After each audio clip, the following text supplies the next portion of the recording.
I appreciate it. Right?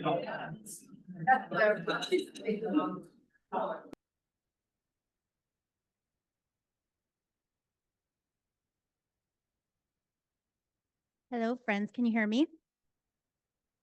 Yes, you can hear me? Nathan, can you hear me back there? Okay. All right. All right. Let's go ahead and get started, everyone. So, hello and welcome to this afternoon's event. My name is Tracy Slagter. I'm a professor of political science at UW Oshkosh and also the very proud director of our Community for Excellence and a Community of Excellence in Teaching and Learning. I've been looking forward to this presentation ever since reading our guest's book this summer. And after meeting her last night at a student session, I am certain that you are in for an intellectual treat this afternoon. Also, happy Friday. I'd also like to extend a welcome to those of you from around the community and the Universities of Wisconsin system who are watching our live stream of this event. And I'm going to give a special shout out welcome to Amber and friends at UW Parkside, who I know are watching together during their book club meeting about this book right now. So we couldn't have timed this better. Okay? And Amber and I didn't even collude on this. Events like this are only possible without help. So allow me just a moment to thank the many people who are bringing this event to UW Oshkosh today. First, we need to thank our sponsor, the Tommy G. Thompson Center on Public Leadership, and their staff, Alex, Ruth, Lily, and Mike. For those of you So who they are won't be able to unfamiliar bring in with a the Thompson cohort until I think Center, let me say just a couple of words about what they do. The Thompson Center was established to follow in the footsteps of Governor Tommy Thompson, who proudly worked with colleagues on both sides of the aisle to advance the public good.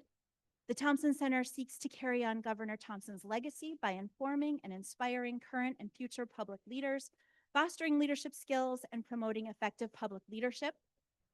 They work to further these goals by offering public events like this one, funding research and scholarships, honoring exemplary public leaders with the Distinguished Public Leadership Award, and conducting other activities across all UW campuses. And all of these events are free and open to the public. For more information on the Tommy Thompson Center's events, grant opportunities, and other aspects of the center, please visit the Thompson Center website. I'd also like to offer a massive thank you to Mike Leader, who is somewhere. Okay, Mike Leader in our own Center for Civic and Community Engagement, who has a knack for making things happen and also making them appear easy to pull off. Mike's partnership and constant work behind the scenes is what allows us to hold events like this on our campus, and I'm so grateful for that. Thank you to Monica Sisler, our catering manager, for our lunch this afternoon, and to Christina Mosley for helping to ensure that we had a place to eat it. So thank you to all of those people. And now let me introduce our guest, okay? Trisha Bertram Gallant is the Director of Academic Integrity, the Academic Integrity Office and Triton Testing Center at the University of California, San Diego. She's chaired Gen AI work groups and participated in the development of AI literacy modules and helped instructors adapt pedagogy and assessment design for the age of AI.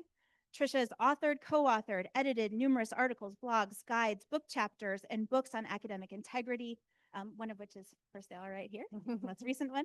Her latest book, co-authored with David Renninger, The Opposite of Cheating, Teaching for Integrity in the Age of AI, published by University of Oklahoma Press this year, has been widely adopted for faculty development and book clubs within higher education and K-12. She has another book coming out on generative AI and academic integrity, co-authored with Mary Davis and Zenith Khan, that will be published by Cambridge Elements in 2026. So she's busy, okay?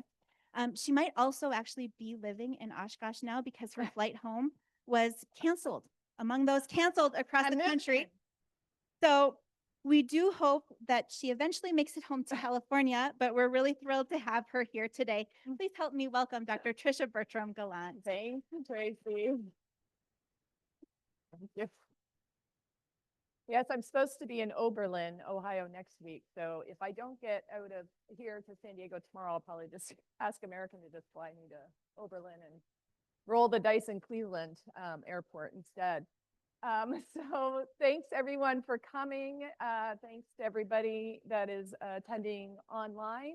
I have to start my talk with my AI disclosure. How many of you have your students complete an AI disclosure form when they do assignments? Couple. Okay, this is my AI disclosure. It's a little bit different than what you do. I am a hopeful pessimist. about the future of AI and education. I'll tell you first why I'm pessimistic, and then I'll tell you why I'm hopeful. I'm pessimistic because these products were not created for education. They were not created for learning. They were created to do the exact opposite of learning, to eliminate friction, to do things for us, to allow us to offload our cognition, to replace us. You hear all these news articles about people laying off folks because they're using AI. There was an article in the New York Times about Amazon wanting to replace 75% of its workforce in their warehouses with robots that are powered by generative, well, not powered by generative AI, but include generative AI. The companies are, I would say, reckless with safety and ethics. They release things and then see how they go and then say, oops, we'll add some guardrails now. And remember, when all these things are free, that makes us the product, not the consumer. So that's why I'm pessimistic. I'm hopeful because there are companies out there that are trying to do tailor-made, small, narrow AI tools that are helpful for teaching and learning. So there is some hope out there. I'm hopeful because there are faculty doing amazing experiments with using AI in the classroom. I'm hopeful because a lot of students want to be taught how to use these tools ethically and responsibly. I am hopeful because I'm actually thinking maybe, finally, this is the thing that takes education out of the 20th century and brings it into the 21st century. We didn't respond to the internet. We didn't respond to the pandemic. We didn't respond yet to the AI. We're still doing things as if it's, in some cases, early 1900s with the Carnegie Credit Hour system. So I'm hopeful. I'm going to be both hopeful and pessimistic in this talk, but more on the pessimistic side because the dominant narrative is yay, AI, woohoo, out there. And I want us to be, as educators, as people involved in education, to be critical, thoughtful, intentional, and strategic. And so if I'm overly pessimistic for you at times, I apologize, but take it with the intent that it is offered, which is let's not just buy into the hype. Let's think about this and explore all aspects of it. Before I get into that, though, I want to ground us in the reality that existed before AI and where we had some successes and challenges. So why we exist. We exist to develop and certify the next generation of citizens and professionals. Okay? It's our social contract with society, especially for public institutions. We promise to help people grow and develop and learn to be hopefully positive, ethical, contributing members to society. There's a lot of things we have to do to make that happen. I'm not going to talk about all of them. I'm going to talk about the things that apply to teaching, learning, and assessment. I call it our moral obligation supply chain. How do we get to that social contract?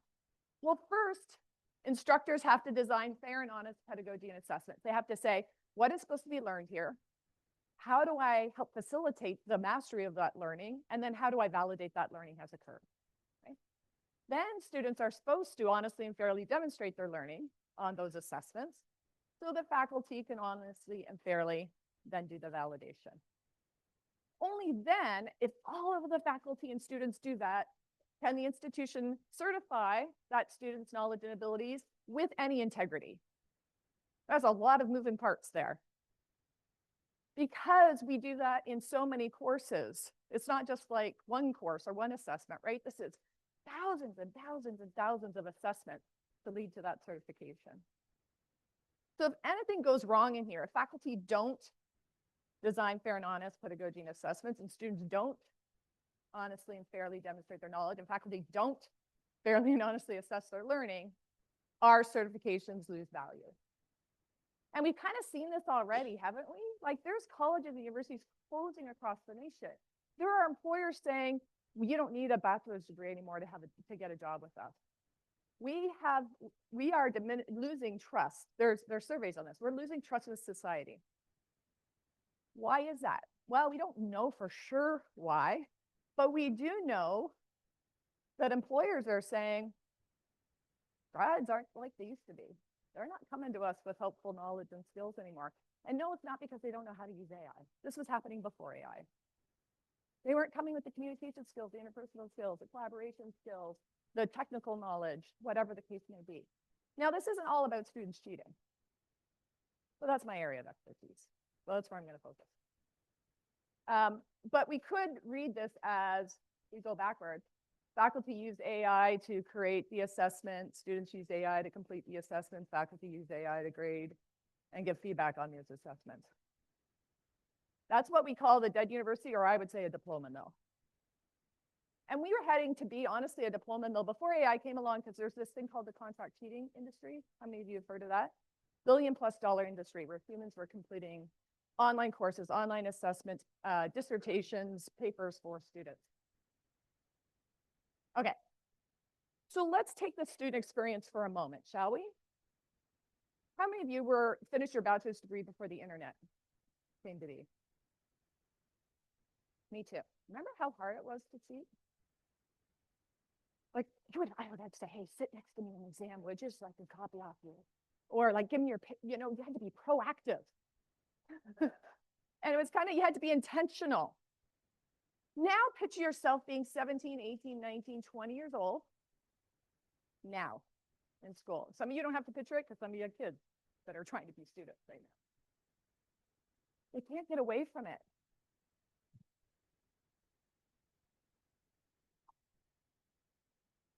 They can't get away from it. It's everywhere. They do all their schoolwork on that. Their social media's on that. Everything's on that. This is not an agent doing this. This is the actual human clicking the button, but that's just something, an extension I can install right in Canvas to get the answer for every question that comes up on my Canvas quiz. When I just try and Google things like I used to do research, I get that stupid AI overview. So annoying. I just wanted to find some articles. Go to Google Scholar, right? And then there's Grammarly, who, if you install anybody installed the extension on Grammarly? Don't do it, it's horrific. It just constantly tells you, your writing sucks, your writing sucks, your writing sucks. Change the sentence, change the sentence, change the sentence. It's just so invasive. And I was like, no, you suck, and I turned it off. Because I wanted to see what my students were experiencing, because they were coming to me being reported for cheating using AI. And they're like, no, I just use Grammarly. And I was like, it's AI. All those suggestions are AI. So it's there. And speaking of Grammarly, they are continuing to push this perfection of the product. Not only do they do spelling and grammar checks, that's old Grammarly, because Word does that right now, right? Google Docs does that. They do AI writing revision. They do AI writing for the student if they don't want to do it. They will, if they have the paper, the rubric, the assignment instructions, and your name, will go on the internet, research you on rateyourprofessor.com and places like that. And to say, I predict that Professor Bertram Gallant will give you a B+ on here, and here's how we can get it to an A+.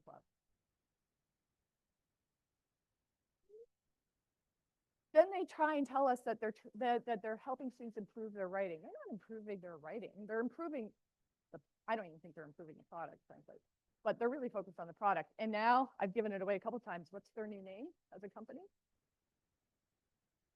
Superhuman. They've literally renamed themselves Superhuman, their company. A new name for us and new powers for you.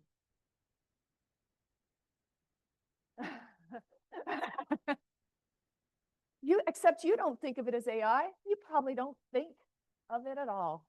You just type and corrections appear without you ever having to ask. How do you give an essay to an 18-year-old and tell them, please don't use Grammarly? Oh, shut up. And our students are targeted as a core consumer. Every time something new comes out, they release it free to students. So in March or April, right around your final exam time, ChatGPT said, hey, free users, we're going to give you the most powerful version we have for the next 4 weeks.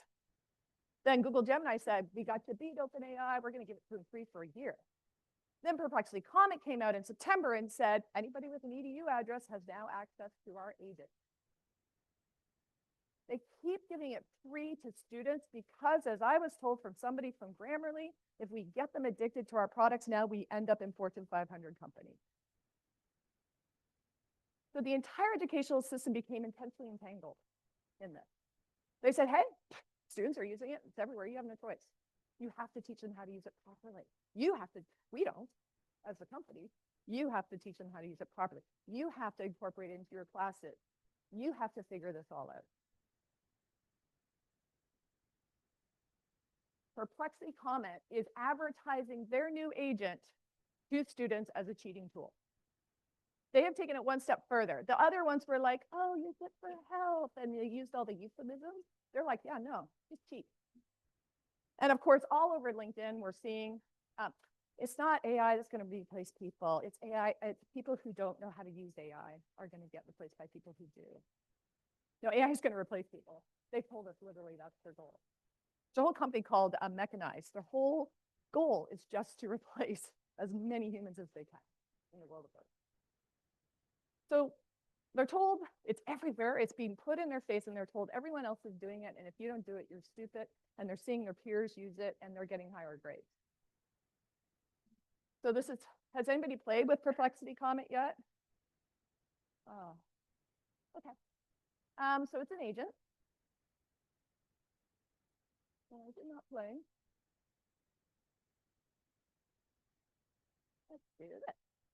So I had it, as soon as it came out, I had it log on to my Canvas course for me. And of course, I've got a million courses in there.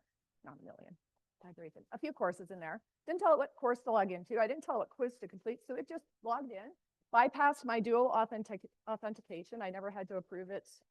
It did it itself somehow. The IT guy told somebody else, oh no, she must have been already logged in, because you know you don't have to do that every time. But no, on one of my other screens was my Chrome window that was waiting for me to authorize, but Perplexity Comment was already in there.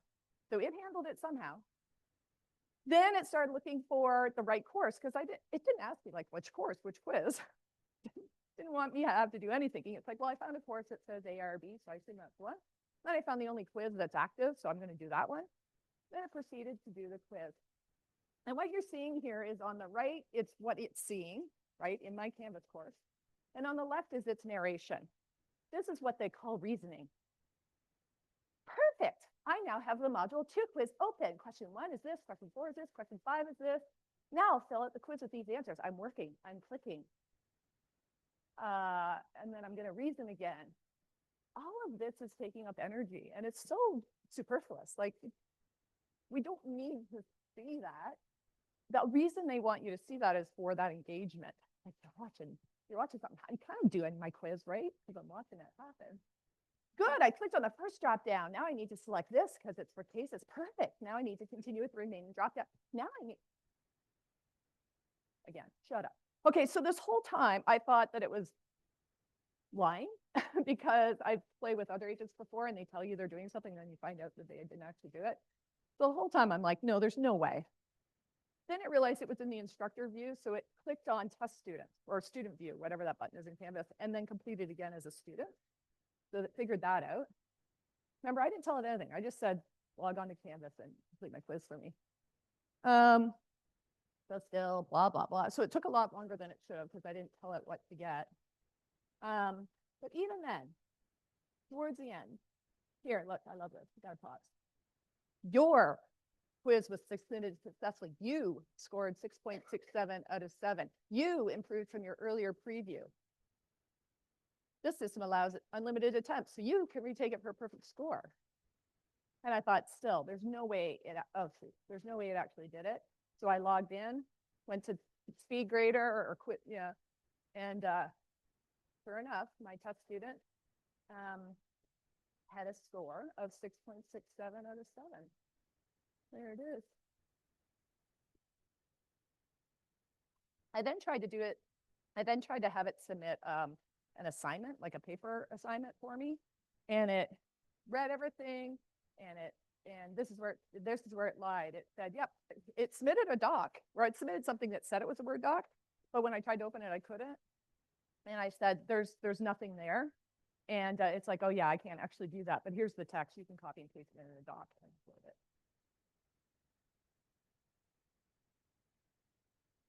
That's why I'm pessimistic. It's hard to be hopeful. I'm not saying Canvas quizzes are the bomb and we should have been doing them before. I'm absolutely not saying that is ruining the awesome assessment method of Canvas quizzes. And yet, it is saying basically, here's a tool for all the students. Now faculty figure out what the heck you're going to do. And no time. So it's no longer fake it until you make it. It's fake it because the machine can make it. Now, cognitive offloading does not have to mean cheating. I had this conversation with students last night. He's asked, like, where's the line? And this is what I said to him. It's cheating when it becomes cheating when it undermines learning outcomes. So if I'm in a chemistry class and English isn't my most comfortable language and I learned the chemistry and I'm trying to write a lab report or whatever, and I honestly cannot remember how to say something in English, but I know. And I go to Google Translate to figure out how to say it in English, maybe that's okay, right? But if I'm in a French language class and I write my paper in English and I give it to ChatGPT or Google Translate to put it in French to me, and then I say, here, French professor, here's my French writing, isn't it beautiful? That's obviously cheating, right?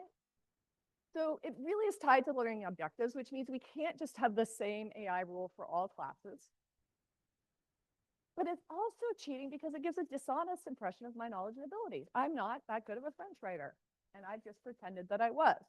And now the instructor, if they don't know that I used AI, thinks I'm better than I am. And if everybody was doing that, maybe they're going to skip ahead further down the grammar lessons and not actually teach us because they think everybody's already got it. It messes everything up, right? And of course, if it violates the rules. Now, I would hope that we're not creating rules for rules' sake, that they are tied to the first thing. But they might also be tied to fairness, right? Or something like that. So if it violates the rules or undermines learning objectives, or it gives a dishonest impression. And I say to students, look, if you think it's okay to do, then tell your professor you've done it when you hand that paper in. And if you don't want to put that disclaimer on there, then you probably know. So why would students inappropriately offload to AI? There's many proper ways that they could use it, but why would they inappropriately use it? Well, there's personal forces like moral disengagement. It's not really cheating. Companies told me it's not cheating. Companies have told me everybody's doing it. I've heard I need to learn how to use it, so giving it my assignment, right? So this disengagement between values and action. I am super motivated by getting the grades, getting this course done, getting the degree, getting the heck out of Dodge. I don't think I can do it. Or I don't think I can do it to the level my parents expect, or I expect, or that I need to get into law or medical or biology, or pharmacy school or what have you. So there's many more. We have a whole chapter in our book just on this. But that's the three most common personal factors. And then there's situational forces like course context. When you're in an in-person class and yet all of the assessments are Canvas-based exams, quizzes, and you're just supposed to take them at home, you're probably going to have everybody cheat on them.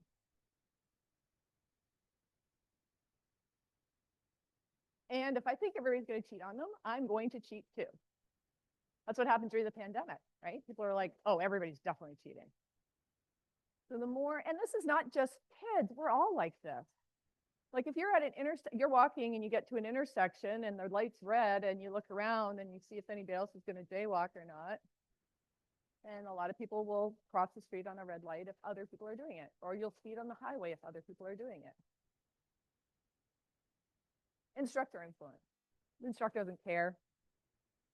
And some of that's going to be interpreted from the course context, right? Like, well, if they really cared about academic integrity and not us having cheat, they wouldn't give us these Canvas-based unsupervised assessments. Or they just don't seem to care about students. They don't seem to care about the course, the content, whatever. So those are just 6 factors. They're not all of them, but they are the most powerful. But here's the most powerful one. This is the biggest secret I'm going to give you today.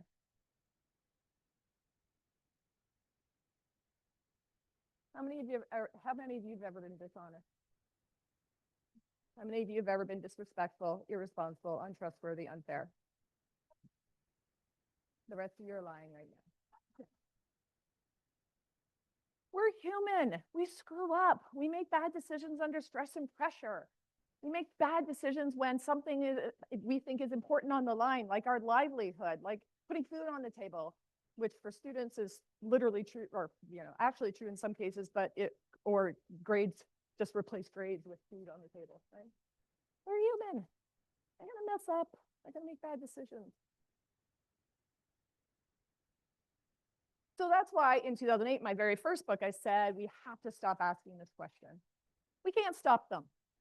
We can make it more the exception and integrity the norm by creating the right circumstances and the right motivations, but we can't, if we're focused on stopping them, we're gonna be very unhappy people. So you always hear faculty say, like, I'm a faculty member, not a police officer. It's like, I don't want you to be a police officer. I want you to be an educator.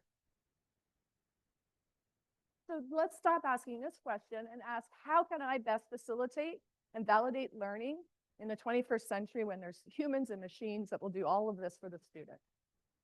And when the students are getting invited, and it's not just the machines that are inviting them. I didn't say this earlier. These contract cheating companies send them invitations all the time.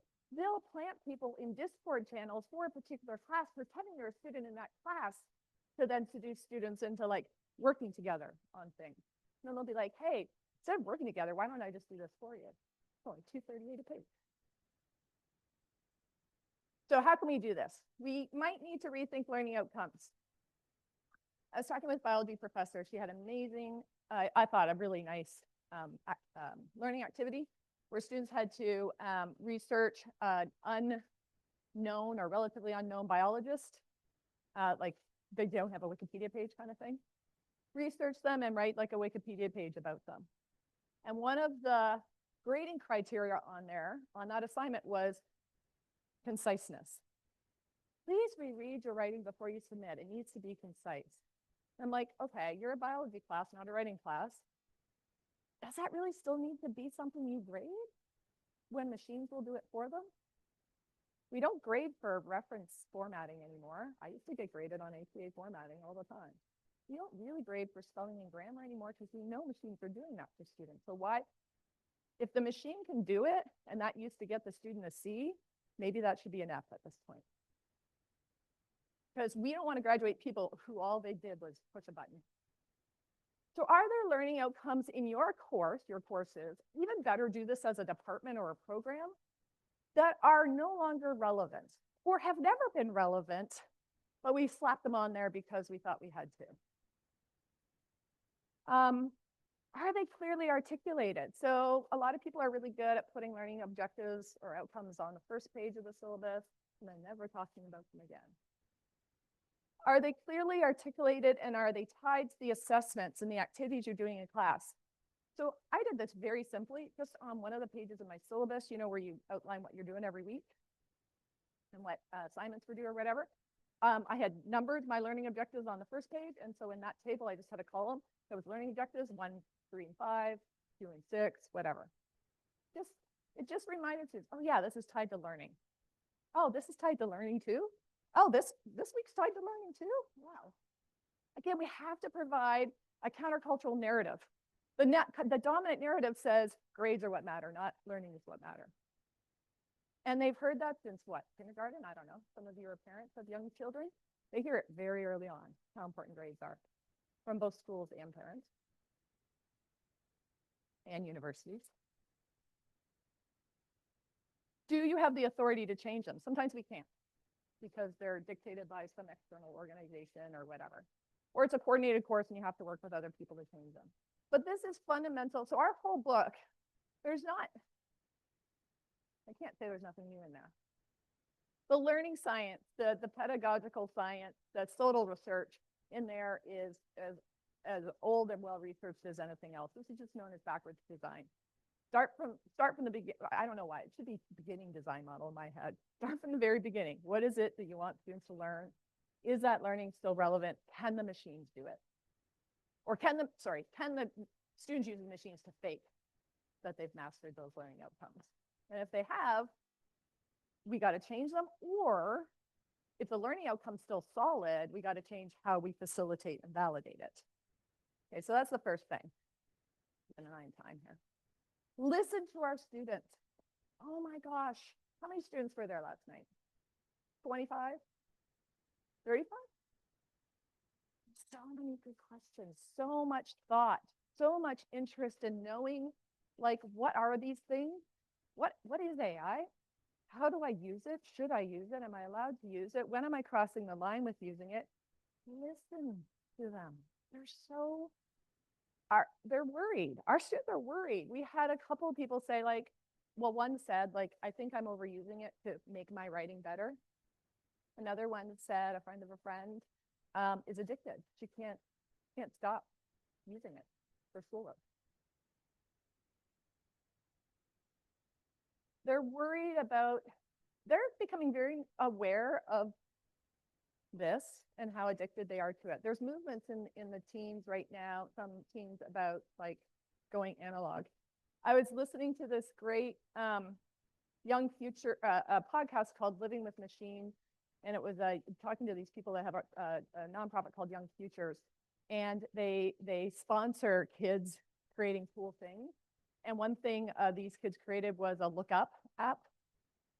And so if you all join it, your group of friends, and you're together, and you can go look up, and it'll ping all over their phones. And so they put their phones down. There's the whole trick. They want human interaction. They understand that all their time on social media and spending time in their bedroom has not been good for them. They intellectually, they get that. They need to be forced, honestly, like all of us. Here's the thing I said, okay, so who has a sweet tooth? So if you wanted to get healthy and you wanted to like curb your sweet tooth, would you fill your kitchen full of donuts and force yourself to stare at them every day? We all need help achieving our goals. We all need, you said, I value my health. I want to curb this sweet tooth. This is what I'm going to do. Hey, partner, hold me accountable, like my accountability partner, and come check my kitchen every week to see how I'm doing. Come do an audit, right? We all need help.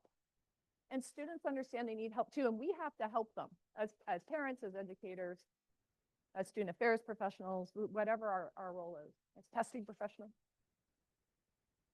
They are actually also worried. Ooh, bad study references. Forgot about that. That's my reference. Yeah, down below is my reference for this. What I was going to add is something I shared with my faculty earlier this quarter, which was these 3 studies say it's great for cognitive development. These 3 studies say it sucks. That's what I meant to add there.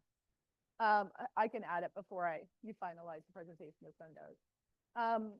So we don't know yet if it is good or bad for cognitive development. The students are worried. And I think we know that if we offload everything to it, it's not going to exercise our brain any more than going to a gym and letting a forklift move the weights around for us. How many of you have driven into the canal because GPS told you to, right? Like we just, oh, I can't.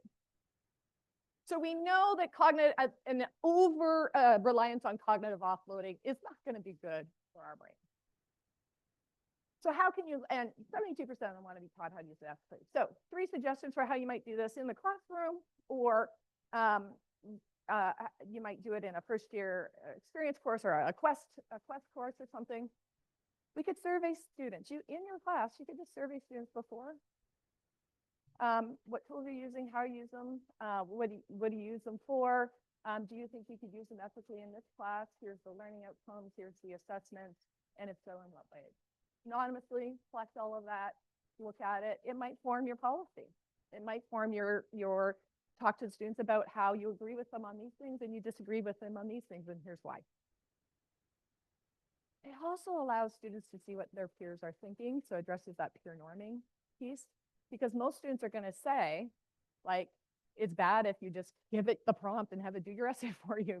No one's going to say that that's acceptable. This was something I used to do even before AI came out, is we list all of the International Center for Academic Integrity fundamental values of academic integrity on the left side: courage, fairness, trustworthy, honesty, respect, and responsibility. And then the students say, as students, this is what we'd have to do to uphold these values. And as an instructional team, I understand you don't have TAs here though. So as an instructor, this is what you should do to uphold these values. they're going to say the same things that you would have said in the syllabus about your rules for engagement in the class. Grow up having done the readings, participate, blah, blah, blah. But when they hear from each other, it's more powerful back to the peer norming than when they just hear it from you. Students love these values. Humans love these values.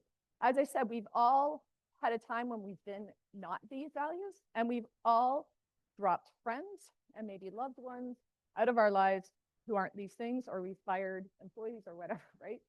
We only want to surround ourselves really with honest, trustworthy, responsible, respectful, fair people.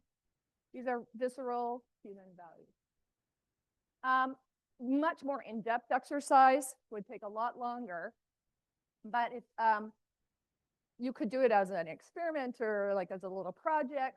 Have students look at each of the assessments in your class and the corresponding learning outcome for those assessments, and then have them tell you whether they think it's acceptable to use AI in a particular way for that assessment.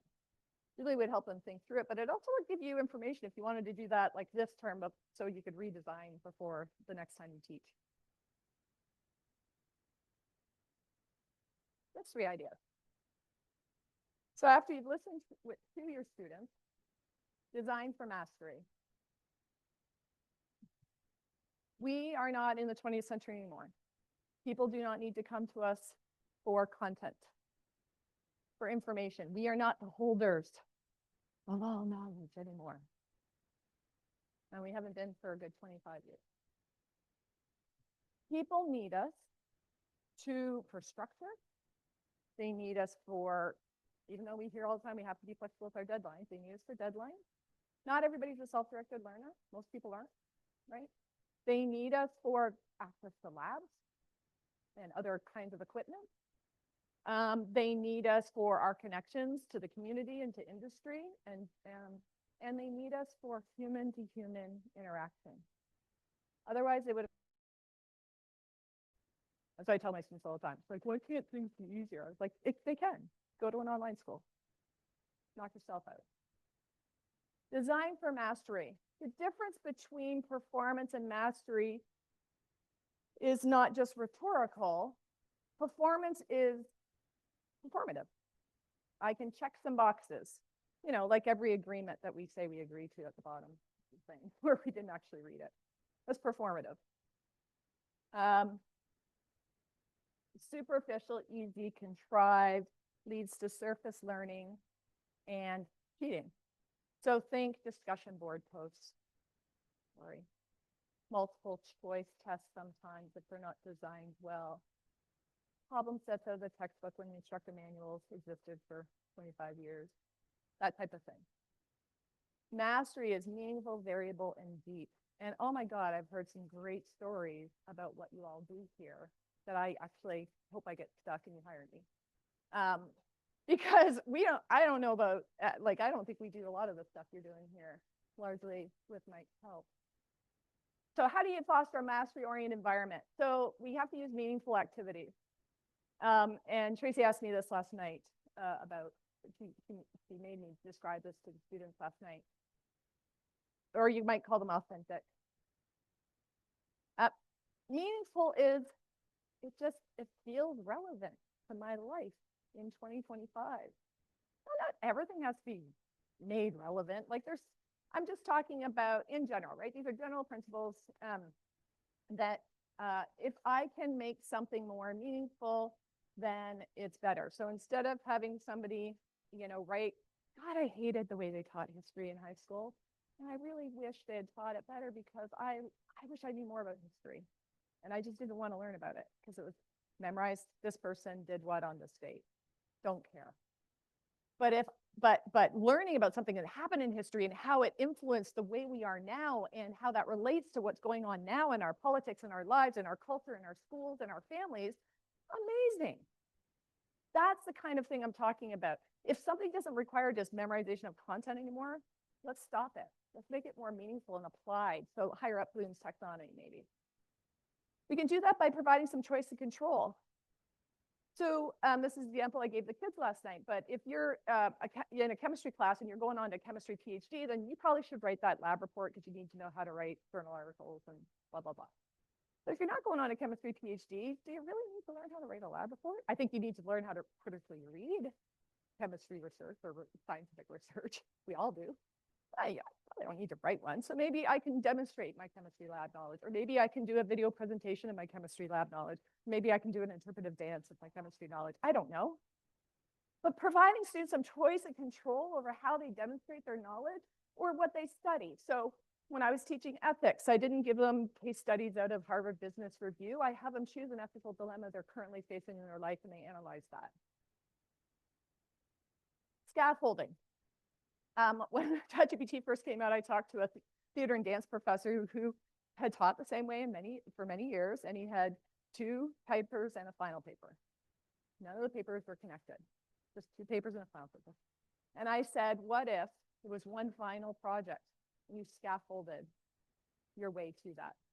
So I remember when I did my honors, my bachelor's thesis. My advisor made me read a journal article every week and submit a summary of that journal article. By the time we got to me analyzing my data, my lit review was done, right? Because I had worked on it. So she scaffolded that whole thing for me. I was the least stressed person doing a bachelor's thesis that year. Flip the classroom. Again, remember, they didn't choose an online university, they chose us.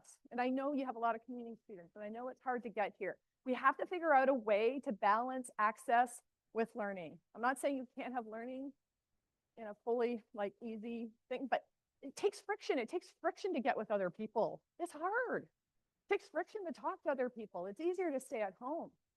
We gotta, if we flip that classroom, I kind of don't care how students learn the material. I'm going to give them suggestions. Here's the readings I think you should read. Here's the activities I think you should do to come to class prepared.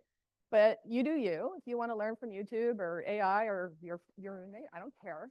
But then they come to class and they have to apply that learning in a problem, in an activity with their classmates, or for a community organization, or to design something, to solve a problem, whatever.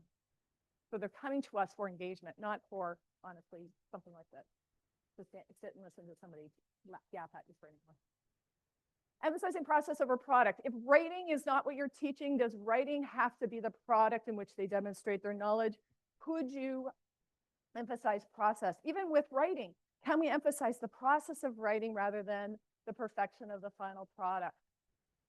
Maybe it's having them do it in Google Docs so you can see version history, and then you have them reflect on their version history, so they can see. Maybe it's you talking about the process of writing for you and how challenging it is and how many times you have to rewrite and how many rejections you've gotten from journals, from your articles, so that they can see that it's a process and it's difficult. And rethink grading structures. That's not just about if it used to get a C, but now machines can do it, it now gets an F, but rethinking grading structures. Ungrading, specs grading, contract grading. There's so many, and I'm not going to get into it. I'm not an expert in that area.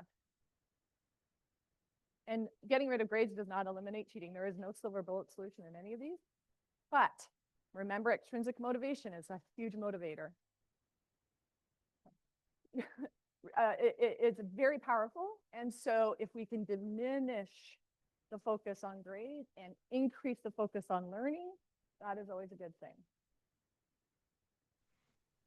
You have to read the book to get more detail. Okay, this is kind of my last section of what faculty can do. Implement some secure assessment. So out of the University of Sydney, they talk about the 2-lane approach. It's open versus closed, lane 1, lane 2, they call it. But they basically say any unsupervised assessment, forget about banning AI. In fact, they say there is no ban allowed on open assessments because you cannot enforce it. It creates an unfair environment. So open assessments means students, do whatever they want because they're formative. They're assessments for learning. If they don't do them, they're not going to learn, and they're going to figure that out when they get into the secure assessment and they fail it because they didn't bother learning. They offloaded everything to AI. I like Western Sydney's adaptation of this. So in the left-hand column, it's the unsupervised assessment. In the right-hand column would be the supervised, but they put it in a 4-quadrant model called Inspire and Assure. So here's where, We want open assessments to be where students are motivated to do the work of learning because we've made them meaningful. We've given them choice of control. We've done some scaffolding. We've made them experiential. We flipped the classroom. And then ideally on the assure section of the secure assignment, we want to still be up in the aspiring quadrant if we can be. So that'd be, flipped, active, engaged classrooms. Why are those secure? Because the students are doing the assessments, the activities in class in front of you and in front of each other. There's not too much more secure than that. We want to stay out of this quadrant. And if we have to, particularly for foundational courses like like basic math, foundational chemistry, foundational biology, we're probably going to have to be in that quadrant. Now, Melanie is here from your testing services, and you do not have a computer-based assessment center on your campus, but I think you should. We have one. I think we're up to like 30,000 tests a quarter to do, so that's close to 100,000 tests a year in our assessment center. I think faculty should be out of the business of administering tests. It's not a good use of time or talent or skills. So in this case, you send your entire class to take their secure assessment with us. The other benefit of this is it allows for mastery-based assessment. You can do mastery-based assessment in your class where you allow students to retake and retake until they've mastered each time. But if you're sending them to us, sure, why not? And we know that mastery-based frequent testing is good for what? Reducing equity gaps, particularly in STEM. So I'm chairing a task force in the entire UC system where we're going to get one of these on every campus to really ensure for our foundational courses that we know our student has the knowledge that they need to have. In order to use the AIs ethically and responsible, to be able to critique the output those AIs are giving us. Here's an example. It's a secure writing assessment. You don't have to go back to Blue Books. This professor had the students on their computers in Canvas using Lockdown Browser and did a staged approach to writing an essay, so he wasn't losing a lot of that thinking work, the friction, the challenging work of writing an essay. It wasn't focused on product, it was focused on process, but he did it in a secure way. There's lots of ways we can do this. And students want this. This is an Inside Higher Education survey. They want standardized policies on when and how they're allowed to use them. They want to be educated on how to use them. They want more flexibility in using them as long as they're transparent about it, but they also want some secure assessment strategies. You can see not as much as they want the other things, but they know it's important. So how do you know when to open it up or secure it? Generally, if it's just to facilitate their learning, open it up. And if it's to assess, validate whether they've met those learning outcomes, then shut it, secure it. Kind of that simple. If AI is going to undermine your ability to validate their learning or undermine their ability to learn, then you got to secure it. And when it is open, it should be transparent. Metacognition is probably going to be, it's something we always talk about and something we never quite intentionally or strategically get into the curriculum, but it's probably going to be one of those durable human skills that is going to set apart the successful people from the unsuccessful people in an AI world. Thinking about my thinking. Do I understand how I got from Z to A, from A to Z? Do I understand why I'm using this tool? Do I understand why I'm using this way? It's like standing out here watching yourself and being able to narrate the work you're doing, kind of like Perplexity Comet was doing. This is what I'm doing now. This is what I'm doing now. So having them disclose is not just about honesty, it's about improving their thinking about their thinking and the way they're using it. It's about proving their metacognition. Okay, this is the downer part, and then I'm going to finish up. Oh, sorry, that bracket on there. So how do that? I kind of said some of this. So we had some progress. California law has passed, but unfortunately, they're letting the AI companies let kids under 18 stay on for 3 hours before the law says they have to kick them off. 3 hours. Anyways, at least it's moving forward with some regulation. I just need us to keep this in mind, especially because we provide tools. Now, you all provide Copilot to your students. It's not as sycophantic and as addictive to ChatGPT, but they are using ChatGPT. And unfortunately, they want us to use ChatGPT instead of interacting with humans. They want us to use these things as companions.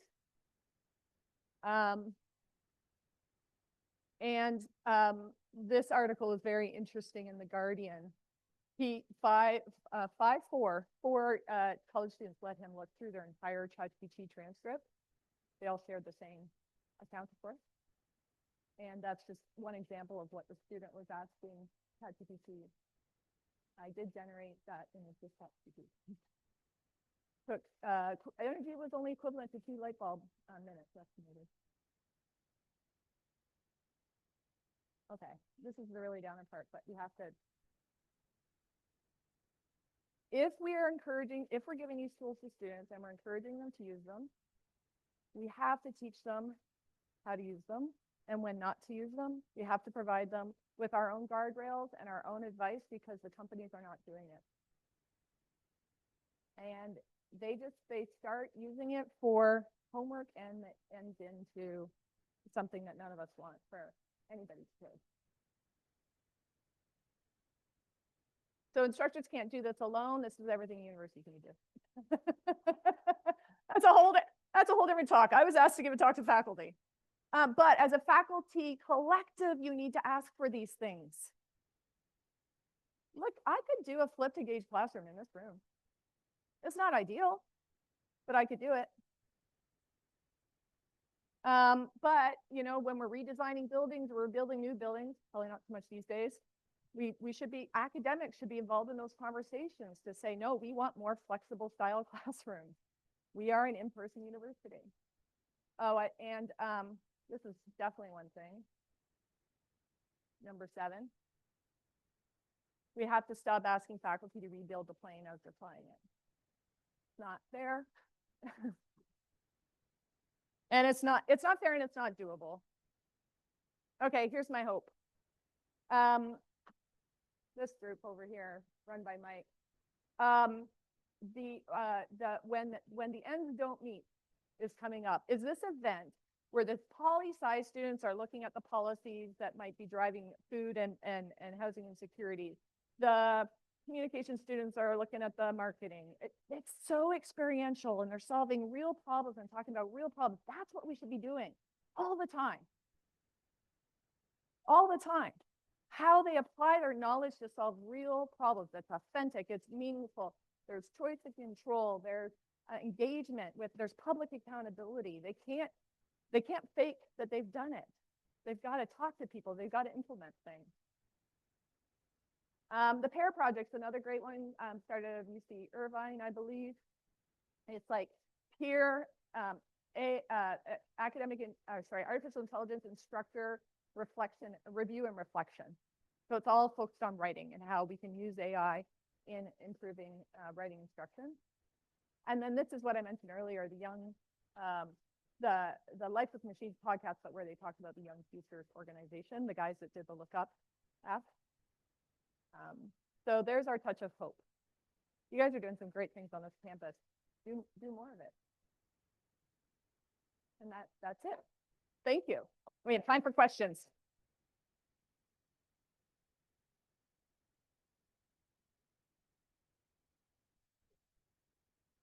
Time for questions. Sorry, not a lot of time. I talk a lot. As the students found out last night. And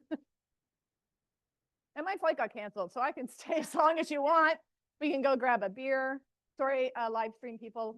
we'll use the microphone so the live stream people can hear us. And it's Amber's students who are doing the Entel Meet and Sun Yoon's nursing students who are doing it too.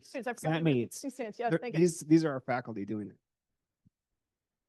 I wanted to go back to the slide you had where they were encouraging the students to do FaceTime with the computer screen. Yeah. That makes me very nervous because who knows what content they're going to start putting in there. I mean, you talk about brainwashing possibilities. There it is. Look at these 2 news stories. I can't say them because last time I tried to say some of the lines at a presentation, I started crying. I'm just saying that. It's horrible. There are no guardrails. And let me be very, very, very clear. Narrowly purposed trained AI tools can be amazing for society. Think AlphaFold that folds protein. Amazing. We could do amazing things with narrow, specifically trained tools that take up way less energy. These chatbots I don't see what problem they solve. I'm waiting for somebody to convince me they solve a problem. And we certainly don't need this. Now, again, there's some studies that are showing some people are finding therapeutic benefits out of it because there's a shortage of therapists. But again, a narrowly trained therapist AI tool would be way better than these chatbots. So I'm not against any of this. I'm not sure what service this is getting at. Hi, my name is Michelle Cool. I'm one of a number of people involved in the union here on campus, and we've been talking about the impact of AI on labor and working conditions. So I liked seeing your slide on the ways that university could support Yeah. instructors. And I was wondering what would be like the top, like 2 or 3 things you would recommend requests from our university administration to support instructors who apparently have to redesign every aspect of their of their courses to incorporate learning in the age of AI. That puts me in a pickle. No, it doesn't. I do think we need to find the money. By we, I mean the entire system. It's not just you guys. To give faculty some course relief to redesign the classes. We can't rebuild the plane while they're flying. And so, or maybe we can take a couple of courses, maybe I said rethink the learning outcomes. Maybe there's some courses we can take out. We don't need to teach anymore. I don't know. And instead of giving that person another course to teach, you give them somebody from the community for your short form. What's your short form? CETL. I love acronyms. You get somebody assigned to you from CETL to help you redesign the course. The thing is, when we were in grad school, we weren't taught how to teach. We weren't taught how to design valid assessments. So we just don't have the skill set for this. I read something the other day. There's a national movement to add teacher training into PhD programs. We used to have a preparing teacher faculty program a number of years ago that was across the nation, which went away from funding reasons. So I would say that, and if we don't have the funding for that, then I would say that we get enough money to train faculty in, say, like the different areas, right? So humanities, social science, STEM, whatever it works out for you guys. They get trained to be faculty fellows, and then they help their colleagues. Because people like myself, and Stacy, we can only help people so much. We're not engineers. We can only take engineering professors so far. Eventually, the engineering professors have to figure this out because they have the disciplinary knowledge and they have the industry connections and all of that kind of thing. And so that's another way to do it that would be a bit cheaper and could spread a bit as well. So those 2 things would be great. More instructional designers. I laughed that most of our instructional designers at most universities are only if you're taking your class to online. As if we know how to teach in person, miraculously, yeah. Hi, Steve Sheehan. I'm a historian. I'm one of those awful history teachers that you hated. A good one. No, they memorize dates and names. That's what Yeah. I make them do. So It was high school I was talking about, by the way. I teach online a lot. So we're a bricks and mortar university. I teach face-to-face. I've made a career teaching face-to-face. I've increasingly been teaching online, and especially online asynchronous.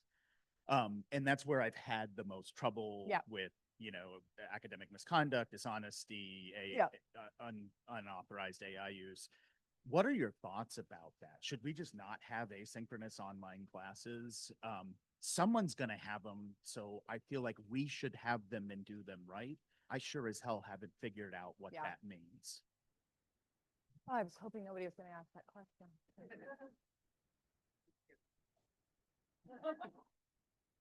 Hey, let me give you a great example of a history professor. I forget which period she was teaching, but this was before AI, she had students pick a character. Every person in the class had to pick a different human from that period. And they had to research them, and then they had to come to class and work through problems from that time as that person. So cool. Anyway, okay. but I just wanted to give that juxtaposition. I think we need to decouple our conversation of learning and assessment. So both in-person classes and online synchronous or asynchronous classes use online asynchronous assessment, right? Online asynchronous assessments are dead for validating learning. So I think online learning should continue, but what do they need us for? They need us for the certification, mostly. So, I mean, they don't need us for, they may need us for other things, like I said earlier. So if we decouple that, I would say no, online asynchronous learning is not over, but we need to rethink assessment. And I think we need, this is where I was talking about access, right? The access is not always possible. When I go out there, so I don't know about your rules here, but when I was at another university, they told me they were prohibited if they were teaching online asynchronous class from requiring a synchronous meeting with a student, even if they gave them a week of opportunity to choose an appointment time, they were not allowed to do that. The most ridiculous thing I've ever heard. Now, I'm going to try and tell my boss, I'm sorry, I'm not going to ever meet with you one-on-one. It's inconvenient for me. How is this preparing students for the real world, right? And I know a lot of times the students are already in the real world when they're taking these classes. But I would say we have to have some secure assessments for those classes too. We can't continue to have our certificates represented by fully unsecure asynchronous assessment.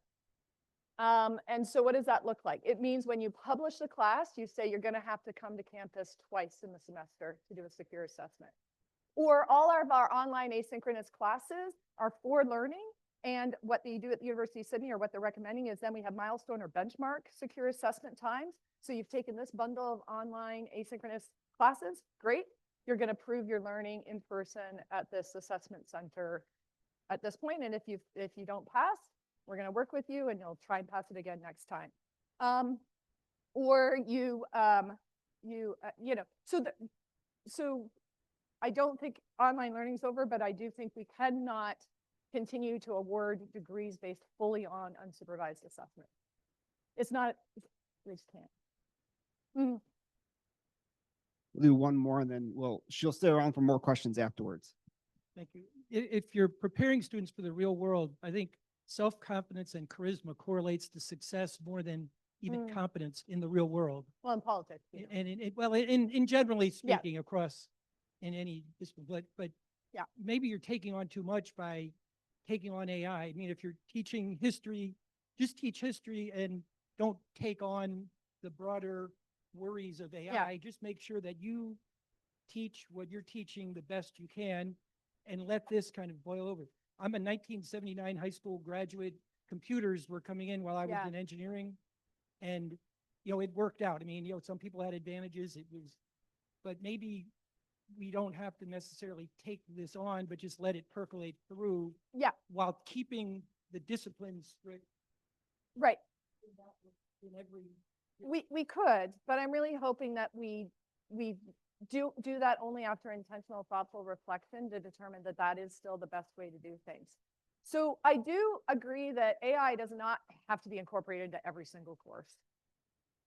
That's ridiculous. Like, do you make students use Excel in your history courses? No, right? We don't use every tool in every course. And so determining, again, as a department, for our majors, when are they going to get some AI literacy? I mean, the university should be doing something as well about that. But when are they going to get some AI literacy related to our department, related to our major? How are we going to scaffold that into the curriculum?